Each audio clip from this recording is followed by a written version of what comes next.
Welcome to the Deep Dive. We're your shortcut to, well, really getting under the skin of complex topics.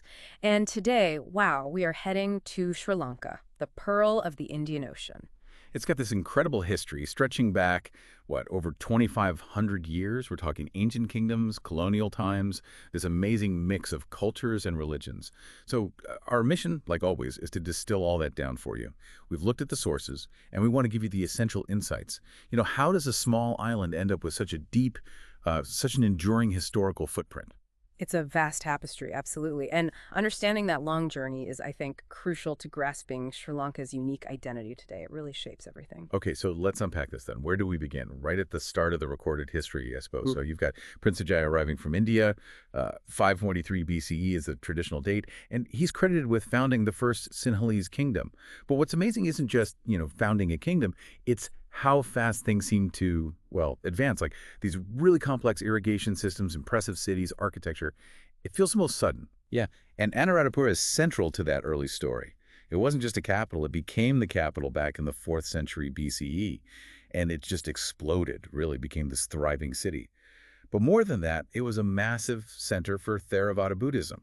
After Mahinda Emperor Ashoka's son, right, from India. Exactly. His arrival was pivotal, and you can still see the legacy today. Think about the Ruanwalasaya Dagoba, that huge stupa, or the Sri Maha Bodhi tree. Grown from a cutting of the original Bodhi tree. That's the tradition.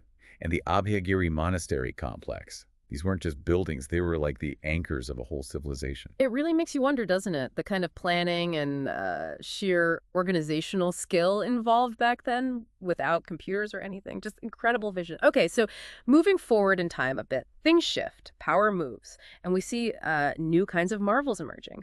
By the 11th century CE, the capital moves again, this time from Anuradhapura to Polonnaruwa. And this place really flourished, especially under King Parakramabahu I. He was famous for these huge irrigation projects.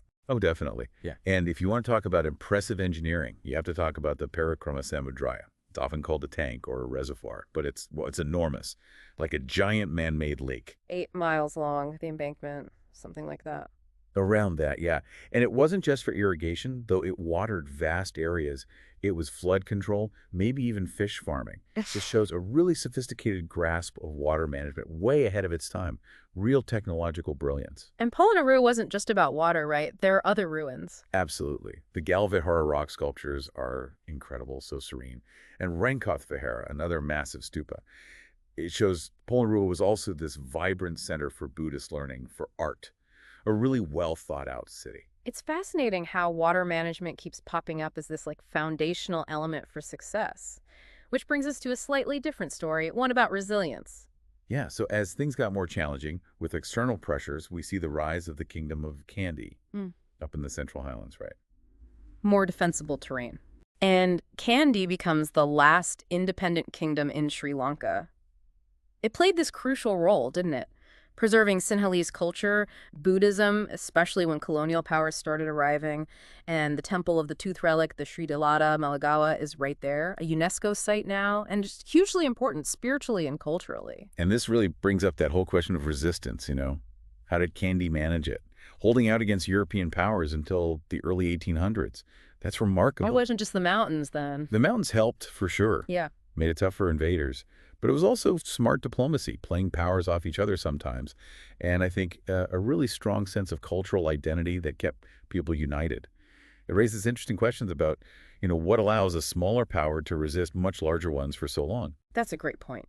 Geography, diplomacy, culture. A potent mix. So, okay, colonialism eventually does arrive in full force. What did that look like, and what did it mean for the island's path forward? Sri Lanka, or Ceylon as it was known, went through several phases of colonial rule. First, the Portuguese, right? Early 1500s, building forts, interested in the spice trade, introducing Catholicism. Yep, mainly coastal control for them. Then came the Dutch, mid-17th century. They're much more focused on trade, really organizing it. They built canals, integrated the economy more. You can still see some of those canals. But the British were the ones who took the whole island. By 1815, yes. And their impact was probably the most profound, the most widespread. They brought in plantation agriculture on a massive scale, tea, rubber, coffee, changed the landscape, the economy. everything. And the railways to move all that produce. Exactly. Plus, a whole new legal system, administration. They really reshaped the island's structures. Each power left its layer, its mark on culture, buildings, the economy. Right. Which brings us closer to the present day. Independence comes in 1948 from Britain. Then Sri Lanka becomes a republic in 1972.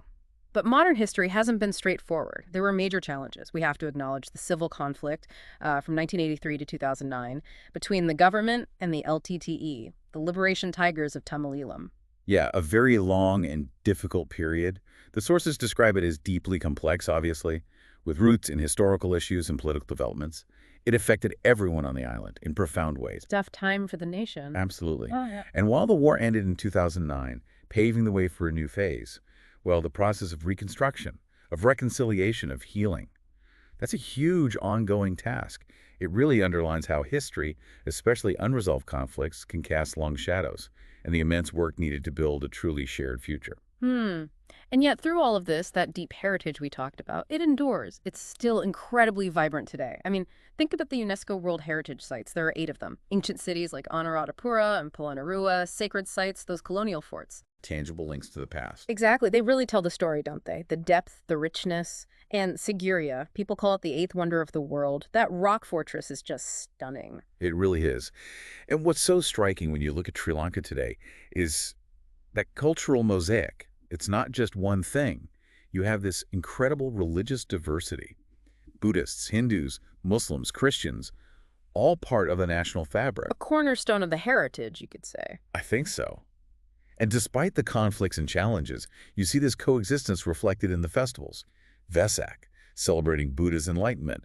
The Kandiya Salaparahera, that amazing procession with the tooth relic. Thai Pongal, the Hindu harvest festival. They bring people together. They do. They're living traditions, weaving together all these different threads into something uniquely Sri Lankan. So wrapping this up then, it's quite a story we've traced. Sri Lanka's history is, well, it's clearly one of amazing resilience, constant innovation, and this deep spiritual core. The ancient cities, the old chronicles, the traditions that are still alive, they give you this incredible window into a civilization that's seen so much change but has somehow held on to its unique character. Absolutely. Hmm. And maybe a final thought for you to consider. As Sri Lanka moves forward, modernizes Mm. these efforts to preserve its history, to celebrate that heritage, they aren't just about looking backward. It seems they're very much about shaping the country's future, about passing on that legacy, which kind of makes you think, doesn't it, about how vital historical preservation is everywhere, really, how it anchors identity, even as the world changes so fast around us.